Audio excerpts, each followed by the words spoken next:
अस्सलाम वालेकुम, मैं हूं शाहजेब खानजादा। एशिया कप के बड़े मैच में भारत के खिलाफ पाकिस्तान ने एक बार फिर इंतहाई मायूस कुन कारकर्दगी दिखाई और भारत बासानी मैच जीत गया। मगर इस मैच में हार जीत या नाक़िस कारकर्दगी से ज़्यादा एक और बड़ा तनाज़ा खड़ा हो गया है। क्रिकेट की रिवायात के मुताबिक भारतीय टीम ने न मैच के आगाज़ में स्पोर्ट्समैनशिप का मुजाहरा किया और न ही मैच के अख्तिताम पर। न टॉस के दौरान भारतीय कप्तान की जानिब से पाकिस्तानी कप्तान से हैंडशेक या मुसाफा किया गया और न ही मैच के अख्तिताम पर भारतीय टीम की जानिब से पाकिस्तानी टीम और ऑफिशियल से हैंडशेक किया गया। ज़राए के मुताबिक पाकिस्तानी कप्तान सलमान अली आगा और कोच माइक हैसन ने भारतीय कैंप तक भी वो गए, मगर कोई भारतीय खिलाड़ी बाहर ना आया। और फिर रद्द-ए-अमल के तौर पर पाकिस्तानी टीम के कप्तान सलमान अली आगा ने पोस्ट मैच प्रेजेंटेशन में शिरकत नहीं की, जबकि भारतीय कप्तान सूर्या कुमार यादव ने पोस्ट मैच प्रेजेंटेशन में पहलगाम वाक़े का तस्करा किया, जबकि बाद में प्रेस कॉन्फ्रेंस में कहा कि कुछ चीज़ें स्पोर्ट्समैनशिप से बालातर होती हैं। रवां साल अप्रैल में पहलगाम वाक़े और फिर मई में पाक भारत 4 रोज़ा लड़ाई के बाद से दोनों ममालिक के ताल्लुकात शदीद तनाव का शिकार हैं। एशिया कप के इस मैच से पहले भारतीय टीम भारतीय मीडिया और अपोजिशन के सख्त दबाव में थी। भारत में पाकिस्तान के साथ मैच खेलने की शदीद मुखालफत की जा रही थी और इसी दबाव में कल पाकिस्तान के साथ मैच खेलते हुए भारतीय टीम ने स्पिरिट ऑफ द गेम को नुकसान पहुंचाया और एक नापसंदीदा रिवायत का आगाज़ कर दिया। मगर इस पूरे तनाज़े में सबसे बड़ा इल्ज़ाम आईसीसी की तरफ से तैनात मैच रेफरी एंडी पायक्रॉफ्ट पर लग रहा है, जिन्होंने मुबैना तौर पर भारतीय टीम की सहूलतकारी करते हुए पाकिस्तानी कप्तान सलमान अली आगा से कहा कि भारतीय कप्तान से टॉस के बाद हैंडशेक नहीं होगा। पाकिस्तान ने आईसीसी को बाज़ाब्ता ख़त लिखकर मुतालबा किया है कि मैच रेफरी को फौरी तौर पर हटा दिया जाए। खुद चेयरमैन पीसीबी और एशियन क्रिकेट काउंसिल के सरबराह ने एक्स पर पोस्ट करते हुए लिखा कि मैच रेफरी की जानिब से स्पिरिट ऑफ द क्रिकेट से मुतालिक आईसीसी के कोड ऑफ कंडक्ट और एमसीसी के कवानीन की खिलाफ वर्जी पर पीसीबी ने आईसीसी में शिकायत दर्ज कराई है। पीसीबी ने मुतालबा किया है कि मैच रेफरी को फौरी तौर पर एशिया कप से हटा दिया जाए। मोहसिन नकवी ने मजीद लिखा कि मेरे लिए अपने मुल्क की इज्जत और वक़ार से बढ़कर कोई चीज़ नहीं है। जियो न्यूज़ के नुमाइंदे सुहेल इमरान की ज़राए से खबर के मुताबिक चेयरमैन पीसीबी मोहसिन नकवी ने आईसीसी को लिखे गए खत में मौक़िफ़ इख्तियार किया है कि पाक भारत मैच में मैच रेफरी ने क्रिकेट की स्पिरिट के खिलाफ इक़दाम किए, अपनी जिम्मेदारियों को नहीं निभाया, आईसीसी के कोड ऑफ कंडक्ट की खिलाफ वर्जी की, स्पिरिट ऑफ द गेम को नुकसान पहुंचाने की कोशिश की। पाक भारत मैच में स्पोर्ट्समैनशिप ना देखकर मायूसी हुई। खेल में सियासत को घसीटना उसकी असल रूह के खिलाफ है। जियो न्यूज़ के ज़राए के मुताबिक पाक भारत मैच के दौरान टॉस के वक्त रेफरी एंडी पायक्रॉफ्ट ने पाकिस्तान के कप्तान सलमान अली आगा से कहा था कि टॉस के मौके पर हैंडशेक नहीं होगा। एंडी पायक्रॉफ्ट ने पाकिस्तानी टीम के मीडिया मैनेजर से भी कहा कि यह सब रिकॉर्ड नहीं होना चाहिए। इस हवाले से पाकिस्तानी टीम के मैनेजर नवीद अकरम चीमा ने बताया कि रेफरी के रवैये पर उन्होंने बाकायदा एहतजाज रिकॉर्ड करवाया। टूर्नामेंट डायरेक्टर एंड्रयू रसल से तहफ़्फ़ुज़ात का इज़हार किया, जिस पर एंड्रयू रसल ने कहा कि हमें भारतीय बोर्ड से हिदायत मिली हैं और फिर कहा कि असल में भारतीय हुकूमत की हिदायत हैं। पाकिस्तानी टीम के मैनेजर के मुताबिक पाकिस्तानी कप्तान सलमान अली आगा ने भारतीय खिलाड़ियों के रवैये के खिलाफ एहतजाजन इख्तितामी तकरीब में शिरकत नहीं की। ज़राए के मुताबिक इख्तितामी तकरीब में न जाने की वजह यह थी कि तकरीब के प्रेजेंटर का ताल्लुक भी भारत से था, जबकि पाकिस्तानी टीम के हेड कोच माइक हैसन ने कहा कि भारतीय टीम की हरकत के बाद पाकिस्तान का रद्द-ए-अमल फितरी था। पाकिस्तान ने अब बाज़ाब्ता तौर पर आईसीसी को शिकायत तो इरसाल कर दी है, मगर अहम बात यह भी है कि आईसीसी के मौजूदा चेयरमैन जे शाह का ताल्लुक ही भारत से नहीं है, बल्कि वो बीजेपी से ताल्लुक रखने वाले भारतीय वज़ीर दाखिला अमित शाह के बेटे भी हैं। इसके अलावा ज़राए के मुताबिक पीसीबी ने भारतीय टीम के रवैये और मैच रेफरी के हवाले से ताख़ीर से रद्द-ए-अमल देने पर डायरेक्टर इंटरनेशनल उस्मान वाला को मुअत्तल कर दिया है। पाकिस्तान इस तनाज़े पर शदीद एहतजाज कर रहा है, मैच रेफरी को हटाने का मुतालबा कर रहा है। मगर आम बात यह भी है कि मोदी हुकूमत और गोदी मीडिया ने हालिया कशीदगी के दौरान भारत के अवाम में पाकिस्तान के खिलाफ नफरत अंगेज़ी बढ़ाने की भरपूर कोशिशें की, मगर बज़ाहिर उसमें कामयाब नहीं हुए। कल भारतीय टीम के रवैये के बावजूद दुबई में मौजूद दोनों ममालिक के शायकीन क्रिकेट इस नफरत अंगेज़ी से आज़ाद नजर आए। मैच के दौरान और मैच के बाद आपस में मिलते नजर आए। यहाँ तक कि भारतीय क्रिकेट टीम के मशहूर fan Sudhir Kumar Pakistani cricket team के मशहूर फ़ैन चाचा क्रिकेट के पास आए, उनसे गले मिले। इसी तरह कल जब मैच के बाद जियो न्यूज़ के एंकर सैयद याया हुसैनी ने दुबई में पाकिस्तान और भारत के शायकीन से बात की, तो देखिए उसके क्या तासुरात थे। यहाँ पर दोनों मुल्कों के शायकीन मौजूद हैं। मैच के बाद दोस्त क्या कहेंगे पाकिस्तान की परफॉर्मेंस में? देखिए, शर्मिंदगी तो होती है, हम इंडियन दोस्तों के साथ आते हैं और ये हाल है। ऐसे लग रहा था जैसे टेस्ट मैच खेल रहे हैं। सो प्लीज़ गुजारिश है आकिब जावेद सर आपके आगे हाथ जोड़े हैं, बाबर आजम को ले आए, उसके अलावा ये टीम नहीं है। आप क्या कहेंगी? Well done to India, they played very well. Pakistan, a little bit more training please, we need a little bit more strategy. strategy, but well done India, good game. तो कैसा लगा कि दोनों टीमों के कप्तानों ने टॉस के वक्त हाथ नहीं मिलाया, क्या कहेंगे? हाथ नहीं मिलाया, वो मैंने चेक नहीं किया एक्चुअली, वो देखा नहीं, हम थोड़ा सा लेट हो गए थे, लेकिन वो गलत है। लेकिन ग्राउंड में जो दोनों मुल्कों के तमाशाई थे, दोनों मुल्कों की मोहब्बत करने वाले लोग थे, उन्होंने आज बड़ी अच्छी स्पोर्ट्समैन स्पिरिट का मुजाहरा किया। ऑलवेज दुबई में हमेशा ऐसा ही होता है, हमेशा बहुत अच्छे रिलेशन रहे। इंडिया पाकिस्तान का वो चीज़ दोनों मिलके एंजॉय करते हैं, दोनों में मोहब्बत है। तो ये आप क्या कहेंगे, मैच से पहले कह रहे थे नहीं खेलना चाहिए दोनों मुल्कों को, लेकिन आज जितनी बड़ी तादाद में लोग आए, हम प्यार करते हैं पाकिस्तान से। दोनों इंडिया पाकिस्तान हमारे फैमिली रिलेशन है। मुश्किल से हमने चुप कराया है। लेकिन ये जो चीज़ आज हमने देखी है कि कोई किसी का रिकॉर्ड नहीं लगा रहा था, बल्कि सपोर्ट कर रहे थे एक दूसरे को, जो है वो थम्स अप कर रहे थे, इस बारे में क्या कहेंगे? ऐसा ही है, मतलब कि सपोर्ट ही करते हैं हम एक दूसरे को, ऐसा नहीं है, अपने दोस्ती है, अपना साथ वाला मुल्क ही है, और तो कुछ नहीं। बस आप क्या कहेंगे दोस्त? First of all congratulation to Indian team, और उन्होंने बहुत अच्छा खेला। मैं पूरा मैच एंजॉय किया, अपने इंडियन दोस्त के साथ बैठे थे हम। अगर पाकिस्तान की तरफ से कोई कुछ अच्छा खेल रहे थे तो हम इनको वोटिंग कर रहे थे, एक दूसरे को हम बहुत अच्छा हमारा ये मैच गुजरा। मैच बहुत अच्छा हुआ है, पाकिस्तान सही खेला, ठीक है, कोई बात नहीं, हार जीत गेम का हिस्सा है, लेकिन इंशाल्लाह पाकिस्तान फाइनल में इंडिया को ऐसा दोएगा कि इंडिया को पता चलेगा। ये हमने वार्म अप में बोला कि चलो कोई बात नहीं, इंडिया एक थोड़ा सा एंजॉय कर ले, क्योंकि पाकिस्तान ऑलरेडी पिछले 3 माह से एंजॉय कर रहा है, आपको ही पता सब कुछ, तो क्या हो रहा है। यार ये फर्क है, इंडिया और पाकिस्तान में, हारने के बाद भी एटीट्यूड दिखा रहा है, जीतने के बाद भी हमारी टीम भाई वर्ल्ड हर बार ऐसा अच्छा ही होता है, फ्रेंडली तरीके से दोनों अवाम आती हैं और मजे करती हैं, बहुत अच्छा था। बड़े मायूस हुए हैं जी पाकिस्तान की कारकर्दगी देखकर। पाकिस्तान का इंडिया के साथ कोई मुकाबला नहीं है। अच्छा, सच्ची बात कही, ये जो लड़कियां, ये मेरे गाँव की से बेटर टीम है, मैं कसम उठा के कह सकता हूँ। इस पूरी सूरत हाल पर बात करेंगे। हमारे साथ मौजूद हैं साबिक कप्तान राशिद लतीफ़, साबिक टेस्ट क्रिकेटर सिकंदर बख्त और क्रिकेटर अहमद शहजाद, साथ ही नुमाइंदा जियो न्यूज़ सुहेल इमरान भी हमारे साथ मौजूद है। सुहेल इमरान, आपने इतलात दी है, क्या सोच रहा है पीसीबी इस हवाले से? शाहजेब साहब, ये बड़ा एक संजीदा नोयत का मामला था जो कल टॉस के वक्त शुरू हुआ था, बल्कि इससे पहले ही इस हवाले से खिचड़ी पकना शुरू हो गई थी। बायकाट की भी चीजें सामने आई थी, फिर जिस तरह जयसूर्या ने एसीसी के सदर मोहसिन नकवी से हाथ मिलाया था, ये तमाम तर चीजें वहीं से शुरू हो गई थी। लेकिन जिस तरह की हरकत या जिस तरह का वाकया कल सामने आया, इसकी मिसाल इससे पहले हमें नहीं मिलती कि गेम ऑफ द स्पिरिट के खिलाफ जाते हुए जो वाकयात वहां पर मैच के दौरान हुए, पहले टॉस के वक्त हाथ नहीं मिलाया जाता, फिर जब मैच का अख्ताम हो जाता है उसके ऊपर भी हाथ नहीं मिलाया जाता। तो यही वजह कि पाकिस्तान क्रिकेट बोर्ड और उनके जो चेयरमैन हैं मोहसिन नकवी, उन्होंने खासी संजीदा इस चीज को लिया है और इस मामले को हर सतह के ऊपर उन्होंने उठाया भी है। पहले खुद सोशल मीडिया पर आकर इसको कंडेम किया, फिर उसके बाद अपनी जो एक थी कंप्लेंट लॉन्च करने का उसके बारे में बताया, फिर उन्होंने ये भी मुतालबा किया कि जो खत लिखा गया था जिसके जरिए कैंडी पाइक्रॉफ्ट को जो है वो एसीसी का जो ये टूर्नामेंट चल रहा है उसमें से उनको हटाया जाए, और उस वक्त तक पाकिस्तान अब अगला मैच नहीं खेलेगा अगर एंडी पाइक्रॉफ्ट को जिम्मेदारियों से अलग नहीं किया जाता। बल्कि ये मामला सिर्फ यही नहीं रुका, बल्कि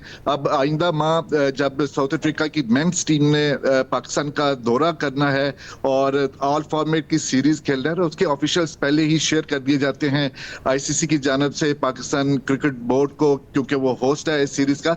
तो उसमें एंडी पाइक्रॉफ्ट का भी नाम था जिसमें वो मैच रेफरी हैं। तो पाकिस्तान क्रिकेट बोर्ड ने आईसीसी को कैटेगोरिकली बता दिया है कि इनको कबूल नहीं किया जाएगा, उनकी जगह पर एक नई तैनाती की जाए। तो इस तरह ये मामला अभी संभल नहीं रहा। अब अगले जो 24 घंटे हैं इसमें ये तमाम तर सूरत हाल वाजी होगी कि क्या आईसीसी जो है वो अपने कोड ऑफ कंडक्ट के तहत कार्रवाई करती है या नहीं करती। और जो पाकिस्तान क्रिकेट बोर्ड ने एक सख्त मौक़िफ़ इख्तियार किया है कि एंडी पाइक्रॉफ्ट को एसीसी से जो टूर्नामेंट है एशिया कप का उससे विदड्रॉ किया जाए और एक नई तैनाती की जाए। इनके साथ साथ दूसरे एक मैच रेफरी भी हैं जो जिम्मेदारियां अपनी निभा रहे हैं, रिची रिचर्डसन। अब तमाम तर जो सूरत हाल है, जो तमाम बॉल है वो आईसीसी के कोर्ट में है कि वो इस हवाले से किस तरह एक्शन में आता है और क्या रद्दमल जाहिर करता है। क्योंकि पिछले 12-14 घंटे से जब से खत लिखे जाने की चीज़ें सामने आई थी उस वक्त से लेकर अब तक आईसीसी का इस हवाले से कोई मौक़िफ़ जो है वो सामने नहीं आया। हमने भी कोशिश की लेकिन अभी तक इसके ऊपर बाज़ाब्ता तौर पर कुछ भी ऐलान नहीं किया गया। बहुत शुक्रिया नाज़रीन, हम अपने जो क्रिकेटर्स हैं उनसे भी बात करते हैं। राशिद साहब, आप बताइएगा जो भारत ने किया वो और फिर जो पाकिस्तान का रद्द-ए-अमल है वो, दोनों पर तबसरा कीजिएगा। फिर ज़ाहिर है पाकिस्तान की जो टीम परफॉर्मेंस है उस पर भी बात करूंगा मैं। देखिए ये हमने पहली दफा देखा है, ये सारी चीजें होती आई हैं, जंग भी होती आई है, लड़ाइयाँ भी होती हैं, लेकिन स्पोर्ट्स में, ग्राउंड में, चाहे हॉकी हो, क्रिकेट हो, कबड्डी हो, भारत और पाकिस्तान हमेशा खेले हैं, लेकिन ऐसा नजर नहीं आया कि आप हैंडशेक नहीं करेंगे। ये स्पिरिट ऑफ द गेम के बिल्कुल अगेंस्ट है और ये अच्छा नहीं लगा। दुनिया में किसी ने भी इसको बेहतर नहीं माना। मैं समझता हूँ कि कल हमारे मैनेजर जो है चीमा साहब, उनकी तरफ से वादे बयान आना चाहिए था, क्योंकि माइक हसन हमारे सफीर नहीं है, सफीर हमारे मैनेजर है, ग्रेड 22 के ऑफिसर रहे हैं वो।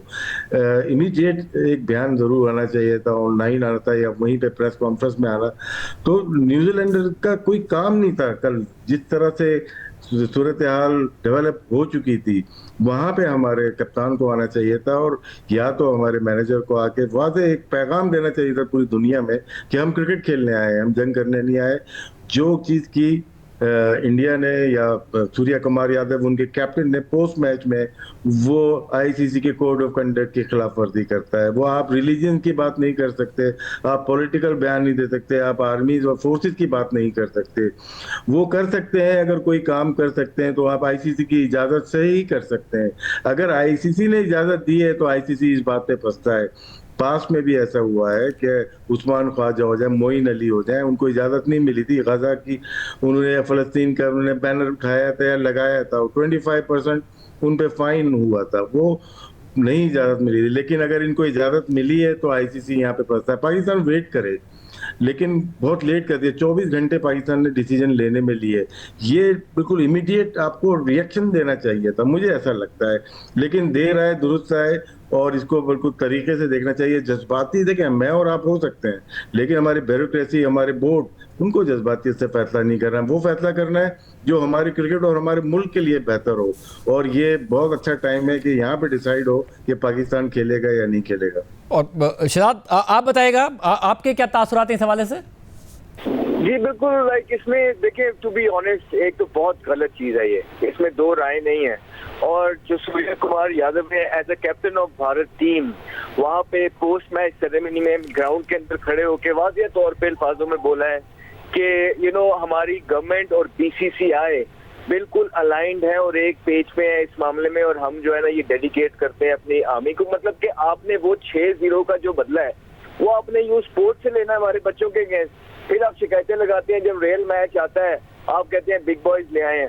तो ऐसा नहीं होता है, खेल को खेल रहने दीजिए। आप अपने प्लेयर्स को भी मुफ्त में जो है ना गंदा करवा रहे हैं। आप इस तरह की इंस्ट्रक्शंस देती है उनकी गवर्नमेंट और बीसीसीआई मिलके कि इस तरह जो उनपे फ्लैग आ रहा है ना भारत के अंदर से कि जी नहीं खेलना चाहिए था पाकिस्तान के खिलाफ, तो वो आप फ्लैग को कम करने की कोशिश कर रहे हैं इस तरह के जेस्चर करके। और भाई इससे बेहतर था कि आप ना खेलते, क्योंकि डिसीजन आपने ले लिए हैं।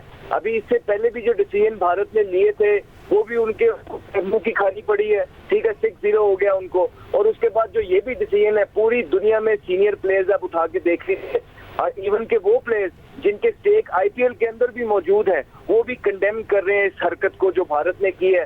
तो आई थिंक जो उनकी पॉजिटिव चीज थी, जो कि एक बहुत जबरदस्त उनके प्लेयर्स ने मैच जीता, वो भी छुप गई है छोटी और घटिया हरकत की वजह से। और सिक्कू भाई आप बताइएगा, क्या मैच रेफरी की बुनियाद पर जराए से इतलात आ रही हैं जो सुहेल इमरान कह रहे हैं कि पाकिस्तान ना खेले अगर उसको नहीं हटाया जाता, क्या इस तरीके से करना चाहिए पाकिस्तान को? तो देखिए, पाकिस्तान को बिल्कुल स्ट्रॉन्ग किस्म का स्टैंड जरूर लेना चाहिए, मगर यहाँ पे 2-3 चीजें। नंबर 1, आपने शुरू में बोला कि क्रिकेट की रिवायत है। ये क्रिकेट की नहीं रिवायत है, ये पूरी दुनिया की रिवायत है, ये पूरे महज़ब जो हमारे माशरा है उसकी रिवायत है। आपके घर दुश्मन भी आता है तो आप उससे हाथ मिलाते हैं। यहाँ पे होस्ट जो है इंडिया है, हम उनके गेस्ट हैं, उनको हर हाल में हमसे हाथ मिलाना चाहिए था अगर हम उनके पास आए। तो ये इन्होंने एक ऐसी हरकत कर दी है जिसका कोई दूर से किसी तरीके से कोई एक्सक्यूज नहीं है कि जी हमने ये बहुत अच्छा किया। क्या वो अपनी फौज के वो जो 6 जहाज गिरे हैं उनका बदला इस तरह लेंगे हमसे हाथ ना मिलाकर? अब क्या रिवायत डल गई है, अब क्या रीत डल गई है कि हम सारी जिंदगी इसी तरह चलेंगे? मतलब इतनी छोटी हरकत है ये कि जिसका कोई आप जवाब बता दें। मैंने अपनी जिंदगी में कभी नहीं देखा कि इतना इम्पोर्टेंट मैच हो और वो आप जीत गए हो और आप जाके अपने ड्रेसिंग रूम में जाके दरवाजा बंद कर दिया। ये कैसी जीत थी? आपको तो आपका क्राउड वहां पर 80% तो आपका क्राउड था, आपको चाहिए था जीत के बाद बाहर आके क्राउड के साथ आप तस्वीरें बनाते, शोर मचवाते, नारे लगवाते, वो आपकी असल फतह थी। रादर देन दैट कि आप जाके कोने में छुप गए, बैठ गए और पता नहीं हाथ तक नहीं मिलाया। मगर इधर एक और गलती भी है। मैं समझता हूं कि जब सलमान अली आगा को ये बताया गया था कि आप हाथ नहीं मिलाएंगे, तो उनको चाहिए था कि उस वक्त अगर थोड़ा सा स्मार्टनेस दिखाता, उठ के वहां से कहता एक्सक्यूज मी करके ना वहां से भाग के आता और मैनेजर को बताता वो ये कह रहे हैं, शुड आई डू इट और नॉट, ये भी हो सकता था। मगर शायद इतनी जल्दी हुआ है, इतना क्विक हुआ है कि सलमान अली आगा समझ नहीं सका कि ये क्या हुआ है। अगर अब तो हम बैठ के ये बात कर सकते हैं कि सलमान अली आगा को ये करना चाहिए था, मगर अब जो हो गया सो हो गया। इंडिया ने अपना एक वो रंग दिखा दिया कि जो कि शायद किसी भी माशरे को, किसी भी कल्चर को कहीं भी एक्सेप्टेबल नहीं है। और मैं तो हैरान हूं कि उन्होंने हरकत की है। और इससे आगे अब क्या होगा, ये मैं हमेशा अपने ट्वीट्स के ऊपर मैंने यही लिखा है कि आपने हाथ नहीं मिलाया, आगे क्या होगा, आगे आप क्या करेंगे, तो देखते हैं कि क्या होता है। मगर पाकिस्तान को इस पे एक सख्त स्टैंड लेना चाहिए। ज़ाहिर और भी मैचेस खेलने हैं और एक ऐसा साइकिल बन जाएगा जिसमें वो करें फिर पाकिस्तान को जवाब देना पड़े, उसमें गेम ही हर्ट होगी। मगर राशिद भाई, जो हमारी परफॉर्मेंस है, ऐसा लग रहा था कि वो पूरा रीड करके आए थे हमारे बैट्समैन को कैसे आउट करना है, और बैट्समैन हमारे अगर उनसे नहीं लग रहे शॉट तो वो भूल गए थे कि सिंगल भी ले सकते हैं, स्ट्राइक नहीं रोटेट कर रहे थे। और ऐसा लग रहा था कि भारतीय बॉलर्स को भी पता है कि ये नहीं करेंगे स्ट्राइक रोटेट और इनको किस तरीके से फंसाना है। हमारे बॉलर्स को भी वो रीड करके आए थे। ऐसा लग रहा था कि शाहीन शाह अफरीदी कहाँ बॉल करेंगे और कैसे उनको डील करना है, और वो फिर भी वहीं बॉल किए जाएंगे फुल लेंथ। तो क्या हमारी कोई रीड नहीं हमने किया हुआ था, या हमारे लड़के जो हैं उनके बिल्कुल मुकाबले में है ही नहीं कि उनको हरा पाते?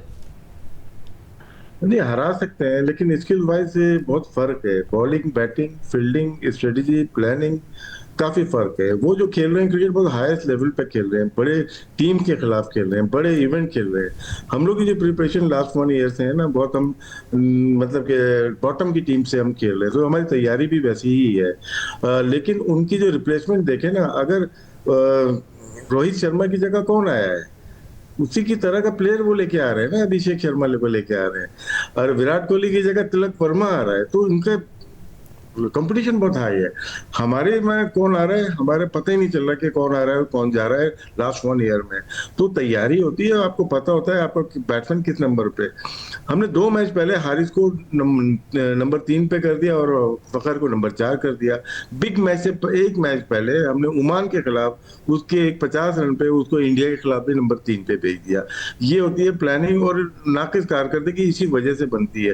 प्लेयर्स को आपकी टीम बहुत मजबूत ना हो, लेकिन आपकी मैनेजमेंट, आपका कैप्टन इस तरह का माहौल क्रिएट करता है कि आप जीत सकते हो। लेकिन मेरे ख्याल से कल जो हमारी प्लानिंग थी वो बिल्कुल नाकिस थी, जिसकी वजह से इंडिया ने भरपूर फायदा उठाया और उन्होंने अटैक किया है।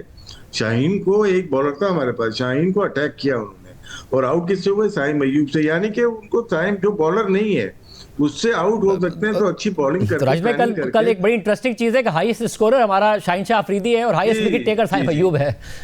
तो इसका मतलब है वीक लिंक है उनके पास ना, जो बैट्समैन नहीं है वो रन कर रहा है, जो बॉलर नहीं वो आउट कर रहा है।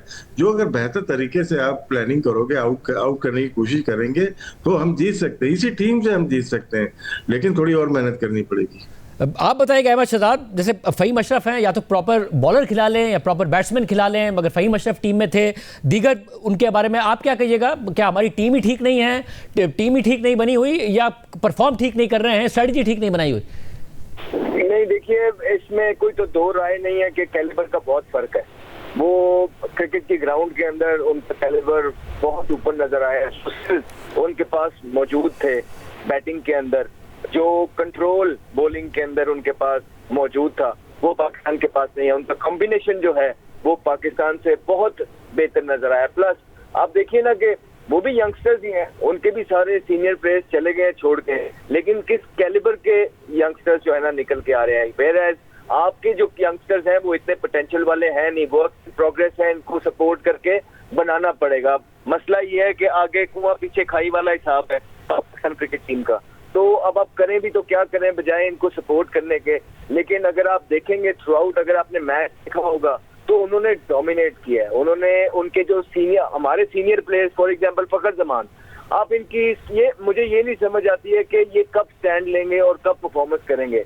10-10 साल खेलते हुए हो गए हैं, सीनियर हैं, उनको चाहिए कि इस यंग टीम के आगे ढाल बन जाए। लेकिन वो भी जो है, जब भी कोई इंपॉर्टेंट मैच आता है वो इसी तरह आउट होते हैं। आप इनकी एवरेज और स्ट्राइक रेट उठा के देखें, वनडे के अंदर बिल्कुल उन्होंने परफॉर्मेंस की है, लेकिन वनडे के अलावा उनके T20 के अंदर स्टैट उठा के देखेंगे तो उनकी जो है ना, आपको बिल्कुल एवरेज जो है ना स्टैट्स नजर आएंगे। 128-29 का स्ट्राइक रेट नजर आएगा और एक जो ना 20 की एवरेज आपको नजर आएगी। तो जब आपके सीनियर प्लेयर कुछ 10-10 साल से एक फॉर्मेट में खेल रहे हैं, इट शोज कि आपके पास पीछे उस लेवल कैलिबर का प्लेयर पड़ा नहीं है, जो था आपने जाया किया है। आपके जो डोमेस्टिक के अंदर कोचेस हैं, हम यही बात करते हैं, क्या वो अपना काम प्रॉपर तरीके से करते हैं?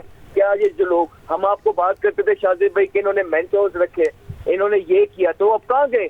1 साल के बाद मेंटोर्स निकाल दिए। इसका यही मतलब है ना कि जब प्रेशर पड़ता है तो आप इस तरह की कोई चीज करके जो है ना क्रिकेट की बेहतरी नहीं करते। आप सिर्फ प्रेशर रिलीज करने के लिए अपने आगे लेयर्स क्रिएट कर लेते हैं। अगर उन्होंने तकदीर बदलनी थी तो वो तकदीर बदलने वाले खुद 1 साल बाद चले गए और पता नहीं उनकी सैलरी भी बंद हुई है कि नहीं हुई है।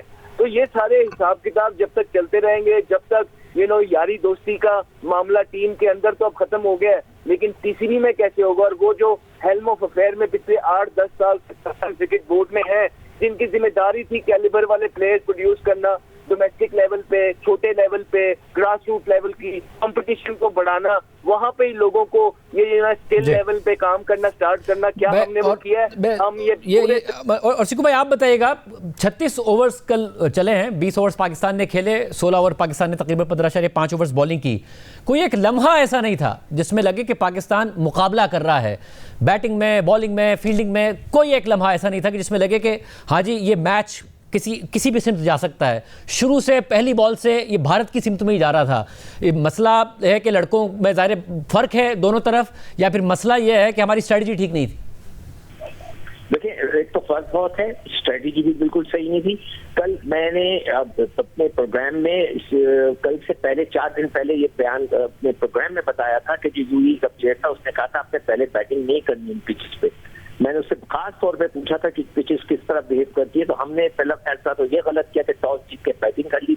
दूसरा फैसला हमने ये किया कि हारिस को ऊपर भेज दिया। हारिस की क्लास नहीं है, हारिस को हमने ओमान में भेजा था प्रैक्टिस कराने के लिए, इसको मौका ही नहीं मिला था। आपको गलतफहमी हो गई। मैं तो हैरान हूं कि आप उसको इतना बड़ा प्लेयर समझते हैं कि इंडिया में के खिलाफ और आपने पहले ओवर में भेज दिया। दूसरे हमारे जो बैट्समैन है, मुझे ऐसा लगता है कि आपने साइम से इतनी गेंदें करा ली हैं कि उसका कॉन्सेंट्रेशन जो है बैटिंग से हट गया है।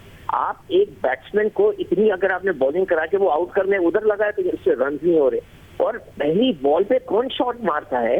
देखिए, मुझे लोग कहते हैं कि आप 1980 की क्रिकेट की बात कर रहे हैं, 1980 हो या आज की क्रिकेट हो, पहला जो ओवर होता है उसके जो 6 गेंदें होती हैं वो आपको उसको पिच को रीड करना होता है। आप सिंगल्स ले लें, जब तक बहुत ही बुरी गेंद ना उसको शॉट मारें। कुछ ऐसी हरकत ही नहीं की, पहली बॉल पे आपने शॉट मार दिया, उसके बाद दूसरा आया वो भी उल्टे सीधे शॉट मार रहा है, ऐसे नहीं होता। तो हमारी जो स्ट्रेटेजी थी बैटिंग की बिल्कुल खराब थी। बॉलिंग के अंदर आप देख लें, शाहीन अफरीदी गेंद स्विंग ही नहीं होता उसका, वो बात ही नहीं रही। आप मुझे बता दीजिए कि पाकिस्तान के पास कोई एक सुपरस्टार है? लोग बाबर और उसकी रिजवान की बात करते हैं, उन्होंने कितने मैच जिताए? वो तो खुद अपने लिए खेलते थे। सारी जो क्रिकेट तबाही है वो बाबर की कप्तानी की वजह से आई है। वो सिर्फ और सिर्फ अपने लिए खेलते थे। अब जो है वो कहते हैं उनको वापस लाओ, वो बेकार है उनका वापस आना। हमें अपनी नई क्रिकेट को बनाना पड़ेगा। आप मुझे ये बताएं कि जी इंडिया की जो टीम है, जो लड़के हैं, आईपीएल के अलावा कहीं खेलने जाते हैं? हमारे लड़का चाहे खटमंडू में टूर्नामेंट हो रहा हो, लांडी में टूर्नामेंट हो रहा हो, पता नहीं किसी जगह भी मैच हो रहा हो, ये खेलने चले जाते हैं। और राज भाई, ये बात जहन में डालना कि हर बैटर को क्रॉस शॉट क्यों मारना है? अगर आपसे शॉट नहीं लग रहे हैं उस वक्त, पिच मुश्किल है या बॉलिंग अच्छी हो रही है, स्ट्राइक रोटेट क्यों नहीं हो सकती है? सलमान आगा जब बैटिंग के लिए आए तो उस वक्त साहबजादा फरहान सेट नजर आ रहे थे। सलमान आगा से अगर नहीं शॉट लग रहे थे वो सिंगल डबल कर लेते। वो इतनी सारी बॉलें भी खेल गए, 3 रन बने और फिर आउट हो गए। ये क्या वजह है? देखिए, एक चीज हमारे माइंड में डाल दी गई कि मॉडर्न डे क्रिकेट खेलनी है, उसका मतलब ये समझ रहे हैं मारना है सिर्फ। देखिए, गेम है ये सिचुएशन का और कंडीशन का। अगर आपकी कंडीशन ऐसी नहीं मिल रही कि जहाँ पे हिट लग सके तो आप डीप जाते हो। फरहान को जितना क्रिटिसाइज कर रहे हो वो गया डीप है, क्योंकि वो 10 साल से फर्स्ट क्लास खेल रहा है। उसको पिच का पता था कि मैं आखिर में जो बॉल मिलेगी 3 ओवर फास्ट बॉलर करेंगे, मैं मारूंगा। वो आउट हो गया। लेकिन वही चीज शाहीन अफरीदी ने की। अगर वो भी खेल रहा होता तो हम 140-45 45-50 तक भी जा सकते थे, लेकिन माइंड में बच्चों के या प्लेयर्स के ये डाल दिया गया है कि सिर्फ पावर हिटिंग मारना है। जब आपके माइंड में पहले बॉल से मारना ही है तो आप मिड विकेट ही मारेंगे। कन्वेंशनल क्रिकेट 2-3 ओवर खेलनी है, और स्पेशली दुबई शारजा में आपको नॉर्मल क्रिकेट खेल के 150 रन बनाने। हम मार के भी 45 रन बना के 3 आउट हो रहे हैं, हम नॉर्मल क्रिकेट खेल के भी 40 रन बना रहे हैं और 1 आउट हो रहा है। तो ये कंडीशन और सिचुएशन का लिहाज किया जाए, हर जगह नहीं लगती वैसे हिट। वही चीज देखें, इंग्लैंड में साउथ अफ्रीका का मैच हुआ, 300 रन कर दिए, कंडीशन उनको सूट करती थी, उनके प्लेयर सूट करते थे। यहाँ थोड़ी बनेंगे, यहाँ 150 आपका पार स्कोर है, आप बनाने पहले बॉल से 200 जा रहे हैं और हम आउट हो रहे हैं 127 पे। इसको सोचना पड़ेगा कि नॉर्मल क्रिकेट खेलें। ये वो जगह नहीं है जहाँ पे आप छक्के मारे बहुत ज्यादा, आखिर में लगते हैं, शुरू में भी लगते हैं, लेकिन अपनी पोजीशन में तो आए। अब आप बगैर देखे टांग रख के अगर हर कोई मारेगा, सबने टांग रख के मारी है, बॉल समझ में नहीं आई, कुलदीप यादव समझ में नहीं आया तो टांग रख के मार दो।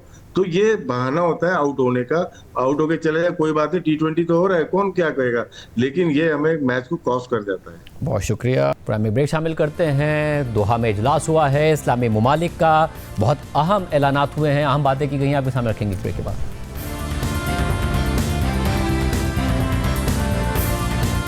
कतर पर इसराइली हमले के खिलाफ आज दोहा में अरब इस्लामी ममालिक का हंगामी सरबराही इजलास हुआ है। अमीर कतर शेख तमीम बिन हब्द सानी की ज़ेर सदारत होने वाले इस इजलास में सऊदी वली अहद शहजादा मोहम्मद बिन सलमान, तुर्क सदर तैयब एर्दोआन, ईरानी सदर मसूद पेज़ेश्कियान और वज़ीर आज़म पाकिस्तान शहबाज शरीफ समेत मुख्तलिफ दीगर अरब और इस्लामी ममालिक के सरबराहान शरीक थे। अमीर कतर शेख तमीम बिन हब्द सानी ने इजलास के इफ्तिताही खिताब में कहा कि इसराइली जारियत बुज़दिलाना है। नेतन्याहू का ख्वाब है कि अरब रीजन इसराइली असर रसूख का मरकज़ बन जाए, जो कि एक ख़तरनाक इल्यूजन है। अमीर कतर ने मजीद कहा कि कतर एक सालिसी करने वाला मुल्क है जो इस तबाहकुन जंग को ख़त्म करने की कोशिशें कर रहा है, जो फ़लस्तीनी अवाम के खिलाफ गजा में मुसल्लत की गई है और नस्ल कुशी में बदल चुकी है।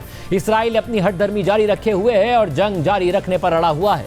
जबकि इजलास से खिताब करते हुए ईरानी सदर मसूद पेज़ेश्कियान ने कहा कि हमारे पास सिर्फ एक वाज़ेह रास्ता है और वो ये कि हम मुत्तहिद हो जाएं, एक दूसरे का हाथ थामे हुए, जैसा कि पैगंबर इस्लाम मोहम्मद सल्लल्लाहु अलैहि वसल्लम ने फरमाया कि तमाम मुसलमान आपस में भाई हैं, लिहाजा हमें एक ही जिस्म की तरह रहना चाहिए। मसूद पेज़ेश्कियान ने मजीद कहा कि हमें इन ख़तरात के ख़िलाफ़ खड़ा होना चाहिए और ये दोहराना चाहिए कि मज़ीद जराइम बर्दाश्त नहीं किए जाएंगे और ना ही हम गजा में जारी हालात या बेरूत और यमन में होने वाले वाक़यात पर खामोश रहेंगे। जबकि तुर्क सदर रजब तैयब एर्दोआन ने कहा कि इसराइल की बढ़ती हुई जारियत हमारे खित्ते के लिए बराह रास्त खतरा है। मुझे उम्मीद है कि आज हमारे फैसले एक तहरीरी एलामिया की सूरत में दुनिया भर के सामने पेश होंगे। सदर एर्दोआन ने मजीद कहा कि ये बात वाज़ेह हो चुकी है कि नेतन्याहू की हुकूमत फ़लस्तीनी आवाम के खिलाफ कत्ल गारत जारी रखने और खित्ते को अफरा तफरी में धकेलने का इरादा रखती है। इसराइली सियासतदान नाम नेहाद ग्रेटर इसराइल के बारे में इल्यूजन्स दोहराते रहते हैं। हमें कोशिश करनी चाहिए कि इसराइली हुक्काम को बैनुल अक़वामी कानून के मुताबिक इंसाफ के कटहरे में लाया जाए। इजलास के दौरान इराक़ी वज़ीर आज़म ने इस्लामी दुनिया में नेटो तर्ज के इज्तिमाई सलामती के निज़ाम की तजवीज़ दी है और कहा कि अगर किसी एक अरब या इस्लामी मुल्क पर हमला होता है तो इसे सब पर हमला तस्वुर किया जाए और सब मिलकर इसका जवाब दें। मलेशिया के वज़ीर आज़म अनवर इब्राहिम ने कहा कि अल्फाज और बयान इसराइल की खित्ते में कार्रवाइयों को रोकने के लिए काफ़ी नहीं होंगे। हमारे अवाम अल्फाज से बेजार हो चुके हैं। उन्होंने हमें बार बार मज़म्मतें बयानात जारी करते हुए देखा है, जबकि इसराइल बिला जवाज़ तशद्दुद में इजाफा कर रहा है और हमारी आइंदा नस्लें सवाल करेंगी क्या हमें कार्रवाई करने की हिम्मत हुई। मज़म्मतें मिसाइल्स को नहीं रोकेंगी और बयानात फ़लस्तीन को आज़ाद नहीं करेंगे। हमें सख्त इक़दाम करने चाहिए, सिफारती ताल्लुकात ख़त्म किए जाने चाहिए और इसराइल के साथ ताल्लुकात भी ख़त्म करने चाहिए। जबकि वज़ीर आज़म शहबाज शरीफ ने इजलास से खिताब करते हुए कहा कि इसराइल को अब हर हाल में रोकना पड़ेगा और फिर वज़ीर आज़म ने इस हवाले से अपनी तजावीज़ पेश की। Israel's genocidal campaign has reduced Gaza to rubble and ruin. The world shall always bear the scars of this unending carnage etched on the very soul of humanity. Injustice has reached an unbearable level. This must stop and stop now. Excellencies, Pakistan reiterates the following urgent and essential steps. Israel must be held accountable for its war crimes against humanity. Creation of an Arab Islamic task force to adopt effective measures to ward off Israeli expansionist designs. We reiterate the OIC's call to suspend Israel's membership of the United Nations. Fourth, member states should actively consider implementing other appropriate measures against Israel.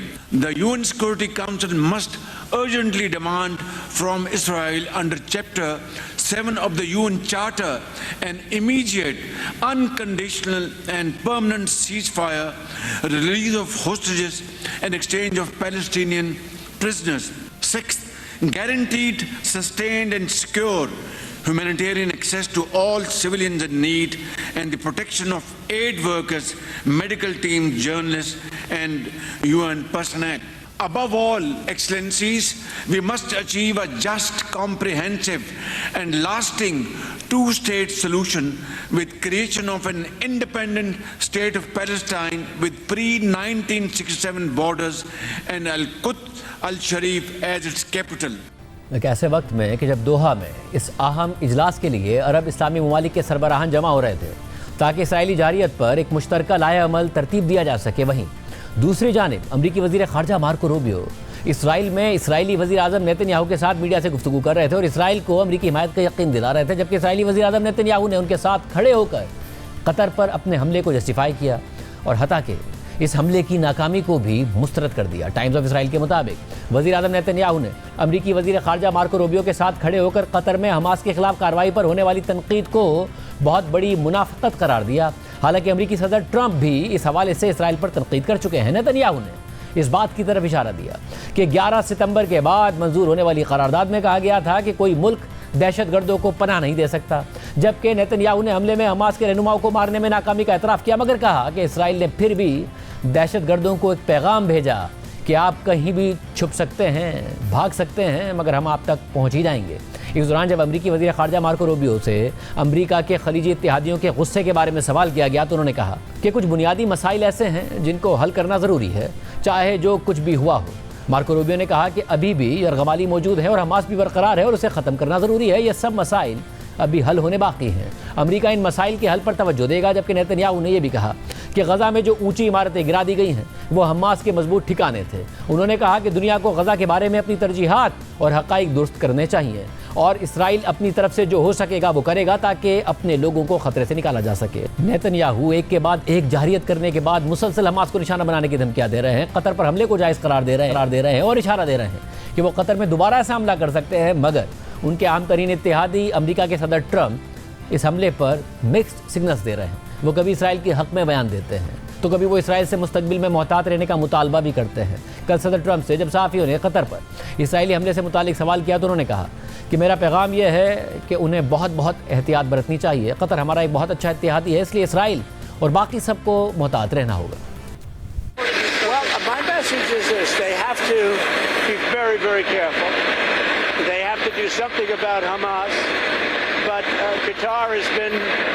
a great ally to the United States. A lot of people don't know that. I told the Emir, who I think is a wonderful person, actually, I said, you need better public relations because you don't really get the public relations. I mean, people talk of it so badly, and they shouldn't be.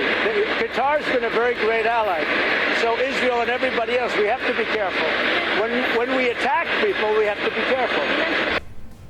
इस सारी सूरत हाल में जहाँ Netanyahu मशरिक़ वुस्ता में जंग को बढ़ाने की धमकियां दे रहे हैं, नए जंगी मंसूबे सामने ला रहे हैं, गज़ा में इंसानियत सोज़ इक़दाम कर रहे हैं, रोज़ाना सैकड़ों फ़लस्तीनियों को शहीद करवा रहे हैं, वहीं अमरीकी सदर ट्रंप इसराइल को एहतियात बरतने की तलक़ीन तो कर रहे हैं मगर इसराइली इक़दाम की भी हिमायत कर रहे हैं। ऐसे में अब कतर में हमास की क़यादत पर होने वाली इसराइली कार्रवाई पर इसराइली हुकाम के तहफ़्फ़ुज़ात भी सामने आ गए हैं और ये बात भी मंज़र आम पर आ गई है कि खुद इसराइल की खुफिया एजेंसी मुसाद ने भी इस कार्रवाई से इनकार कर दिया था। हालांकि मुसाद इससे पहले ईरान में हमास के रहनुमा इस्माइल हनिया को निशाना बना चुकी है। टाइम्स ऑफ इसराइल के मुताबिक वॉशिंगटन पोस्ट ने रिपोर्ट किया था कि इसराइली खुफिया इदारे मुसाद ने दोहा में हमास की क़यादत को ख़त्म करने के लिए एक ज़मीनी ऑपरेशन करने से इनकार कर दिया था, क्योंकि मुसाद को खदशा था कि इस तरह की कार्रवाई यरगमालियों से मुतालिक जंगबंदी मुज़ाकरात को सबूताज कर देगी और कतर के साथ उसके ताल्लुकात को नुकसान पहुँचाएगी, जो मशरिक़ वुस्ता में एक अहम सालिस है। और इसी वजह से इसराइल को कतर में फ़िज़ाई हमले करने पर मजबूर होना पड़ा। लेकिन अब इसराइली सिक्योरिटी इदारों का मानना है कि इन हमलों में हमास के किसी बड़े रहनुमा की मौत नहीं हुई। हालांकि मंगल को होने वाले इस हमले के वक्त वो सब वहाँ मौजूद थे। ये अंदाज़ा जुमे को मज़ीद मजबूत हो गया जब हमास ने ऐलान किया कि उनके रहनुमा खलील हैया ने अपने बेटे की तदफीन खुद की, जो हमले में मारे गए थे। इस ऐलान के बाद ये इब्तिदाई अफवाहें गलत साबित हुई कि हमले में खलील हैया खुद मारे गए थे। रिपोर्ट में मज़ीद लिखा है कि इस मुमकिन नाकाम हमले के बाद ये रिपोर्ट सामने आने लगी कि इस मंसूबे पर इसराइल में सख्त अंदरूनी इख्तलाफात मौजूद थे, ख़ास तौर पर कार्रवाई के तरीक़ाकार और इसके वक्त पर, क्योंकि ये ऐसे वक्त में हुआ जब यरगमालियों की रिहाई के लिए मुज़ाकरात जारी थे।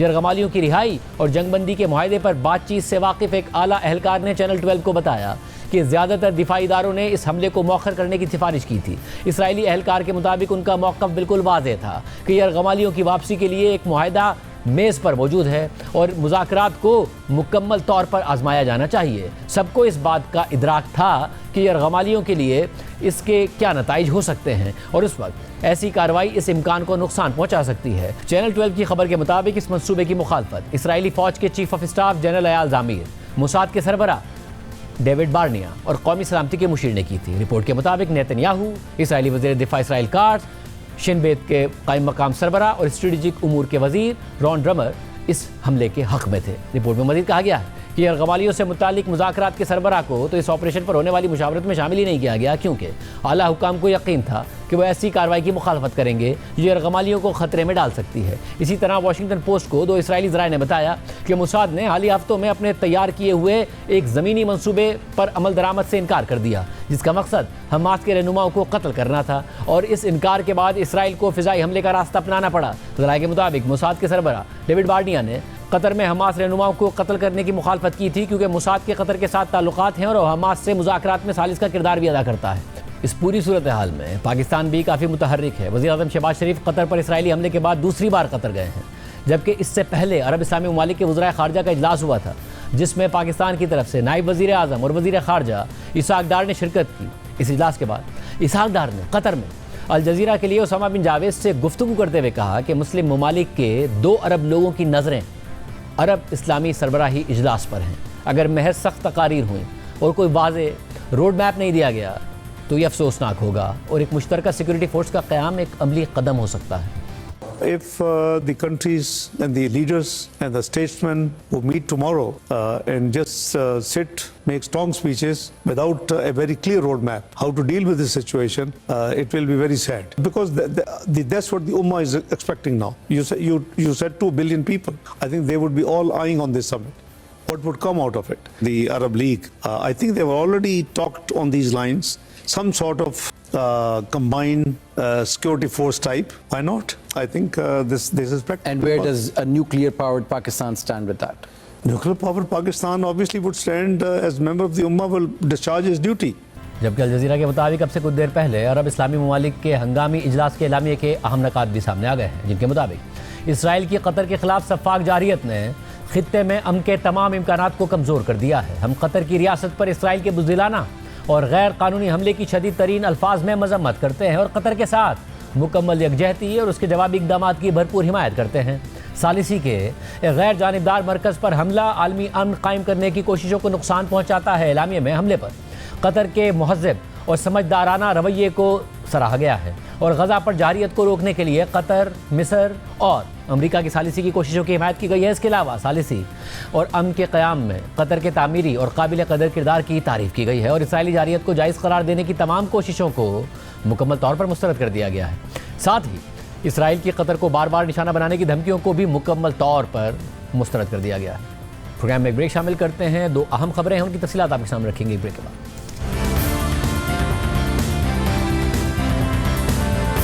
बिजनेस कम्युनिटी के एक हिस्से के दबाव और डिमांड्स के बावजूद स्टेट बैंक की मॉनेटरी पॉलिसी कमेटी ने शरह सूद को 11% पर बरकरार रखा है और इसकी वजूहात भी बताई हैं।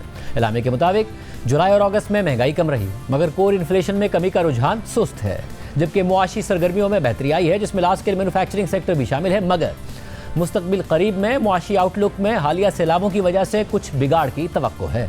सैलाबों की वजह से आने वाला आर्जी मगर बड़ा सप्लाई शॉक खासतौर पर फसलों को नुकसान की सूरत में महंगाई में इजाफे का बाइस बन सकता है और करंट अकाउंट खसारा 20 माली साल के इब्तिदाई तखमीनों से ज़्यादा हो सकता है, जबकि मुआशी तरक्की भी पहले किए गए तखमीनों से कम हो सकती है।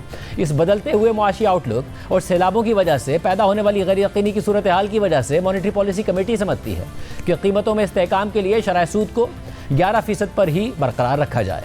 मॉनेटरी पॉलिसी कमेटी ने इस बात का भी इजहार किया कि गुज़िश्ता सैलाबों के मुकाबले में मईशत में मौजूदा सैलाबों से निपटने की सलाहियत ज़्यादा है, क्योंकि इस वक्त महंगाई कम है, डिमांड में सुस्त रवि से इजाफा हुआ है और दुनिया में कमोडिटी प्राइसेस का आउटलुक भी नीचे ही नजर आता है।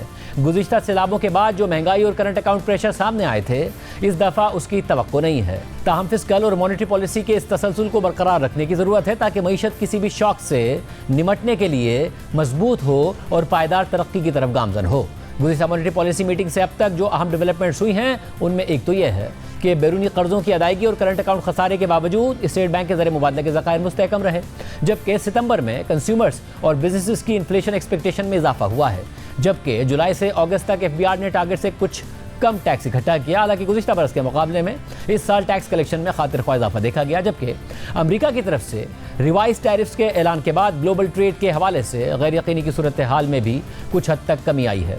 इन तमाम बातों को मद्देनजर रखकर मॉनेटरी पॉलिसी कमेटी समझती है कि रियल पॉलिसी रेट को मस्बत रखकर मीडियम टर्म में महंगाई को 5 से 7% के दरमियान मुस्तहकम रखा जा सकता है। प्रोग्राम में आगे बढ़ते हैं। 9 मई के मुकदमात में इंसदादी दहशतगर्दी की अदालतों से PTI के मुख्तलिफ रहनुमाओं को सज़ाएँ सुनाई जा रही हैं, जिन पर यह सवाल उठ रहा है कि ये सज़ाएँ और फैसले भी पिक एंड चूज़ की बुनियाद पर हो रहे हैं, क्योंकि इन केसेस में ऐसे अफराद जिन्होंने प्रेस कॉन्फ्रेंसेस की और तहरीक इंसाफ से अलहदा हो गए, उन्हें मुकदमात में नामजदगी के बावजूद सज़ाएँ नहीं सुनाई गई। इसी तरह ऐसे अफराद भी हैं जिन्हें सज़ाएँ तो सुनाई गई मगर ताहाल उनकी गिरफ्तारी नहीं हो सकी, जबकि कुछ ऐसे अफराद भी हैं जिन्हें शुरू में ही गिरफ्तार कर लिया गया और फिर उन्हें मिलिट्री कोर्ट से सज़ाएँ सुनाई गई। इन अफराद में इमरान खान के भांजे और उनके नाक़िद हफीजुल्लाह नियाज़ी के बेटे बैरिस्टर हसन नियाज़ी भी शामिल हैं, जिन्हें मिलिट्री कोर्ट ने 10 साल कैद बामुशक्कत की सज़ा सुनाई है। वाज़ेह रहे कि लाहौर में जिना हाउस हमला केस में गुज़िश्ता साल मिलिट्री कोर्ट ने 80 से ज़ायद अफराद को सज़ाएँ सुनाई थी, जिनमें बैरिस्टर हसन नियाज़ी भी शामिल थे। अब बैरिस्टर हसन नियाज़ी ने मिलिट्री कोर्ट से मिलने वाली सज़ा के खिलाफ लाहौर हाई कोर्ट में अपील दायर कर दी है। बैरिस्टर हसन नियाज़ी के वकला के मुताबिक उन्होंने दरख्वास्त में मौक़िफ़ इख्तियार किया है कि बैरिस्टर हसन नियाज़ी को अगस्त 2023 में 9 मई के एहतजाज के सिलसिले में एक FIR के तहत गिरफ्तार किया गया था, लेकिन उन्हें कभी भी किसी सिविल अदालत में पेश ही नहीं किया गया और बगैर किसी अदालती हुक्म या समाअत के पुलिस ने उन्हें एक ख़त के ज़रिए बराह रास्त फ़ौजी हुक्काम के हवाले कर दिया। हालांकि कानून के मुताबिक किसी भी शहरी को फ़ौजी अदालत के हवाले करने के लिए ज़रूरी है कि पहले सिविल अदालत में उस पर बाकायदा फ़र्द जुर्म आयद हो। इसके बरक्स इसी FIR में नामजद दीगर अफराद की तहवील इंसदादी दहशतगर्दी अदालत की दरख्वास्त मंजूर होने के बाद फ़ौजी हुक्काम के हवाले की गई थी। सुप्रीम कोर्ट के आईनी बेंच ने 7 मई 2025 के अपने हुक्म में फ़ौजी अदालतों में शहरियों के ट्रायल को बहाल करते हुए ये वाज़ेह किया था कि ऐसे मुकदमात जिनमें इब्तिदाई तहवील की मुंतकली की गैर कानूनी हैसियत को चैलेंज किया गया है, उन पर हाई कोर्ट को अपने मेरिट पर फैसला करना होगा। बैरिस्टर हसन नियाज़ी के वकला के मुताबिक उन्होंने इस्तदा की है कि सिविल से फ़ौजी तहवील की मुंतकली को गैर कानूनी करार दिया जाए। इस मुंतकली के बाद के तमाम अहकामात और कार्रवाइयों को कलअदम करार दिया जाए और या तो उन्हें रिहा किया जाए या फिर इंसदादी दहशतगर्दी अदालत में पेश किया जाए ताकि उनका मुकदमा बाकायदा सिविल अदालत में चलाया जा सके। लेकिन बैरिस्टर हसन नियाज़ी के वकला के मुताबिक लाहौर हाई कोर्ट की ऑफिस ब्रांच ने दरख्वास्त पर 2 एतराज़ात उठाए थे। पहला ये कि दरख्वास्त काबिल समात नहीं है और दूसरा ये कि दरख्वास्त में एक फ़ौजी अफसर की जानिब से SHO थाना सरवर रोड को लिखे गए ख़त की गैर तस्दीक शुदा कॉपी लगाई गई है, जिसमें बैरिस्टर हसन नियाज़ी की हवालगी का मुतालबा किया गया था। लेकिन ये दोनों एतराज़ात बुनियादी तौर पर गलत हैं, क्योंकि यह दरख्वास्त सुप्रीम कोर्ट के 7 मई 2025 के हुक्म के मुताबिक दायर की गई थी। जहाँ तक दूसरे एतराज़ात का ताल्लुक है तो हसन नियाज़ी के वकला के मुताबिक ये वाज़ेह रहे कि जब हसन नियाज़ी के वालिद हफीजुल्लाह नियाज़ी ने उनकी गिरफ्तारी के खिलाफ दरख्वास्त दायर की थी तो उस हुकूमत ने खुद ये ख़त लाहौर हाई कोर्ट के सामने पेश किया था और क्योंकि ये एक अंदरूनी ख़त किताबत थी और कोई अदालती या बाज़ाब्ता इंतज़ामी हुक्म नहीं था, इसलिए इसकी मुसद्दिका नकल दस्तियाब नहीं है। ताहम इन्हीं एतराज़ात के साथ 11 सितंबर को जस्टिस शहबाज रिजवी और जस्टिस तारिक बाजवा पर मुश्तमिल लाहौर हाई कोर्ट के 2 रुकनी समाअत की थी और वफाक और पंजाब हुकूमत को नोटिस जारी कर दिए थे और मज़ीद कार्रवाई के लिए केस की समाअत 16 सितंबर 2025 तक मुलतवी कर दी। ये सारी सूरत हाल में अब बैरिस्टर हसन नियाज़ी के वकला और अहले खाना को खदशा है कि कल होने वाली समाअत में इन्हीं एतराज़ात की बुनियाद पर लाहौर हाई कोर्ट इस दरख्वास्त को मुस्तरद कर देगी। हालांकि उनके मुताबिक ये दोनों एतराज़ात सिरे से बनते ही नहीं हैं। आज के प्रोग्राम में इतना ही। अल्लाह हाफ़िज़।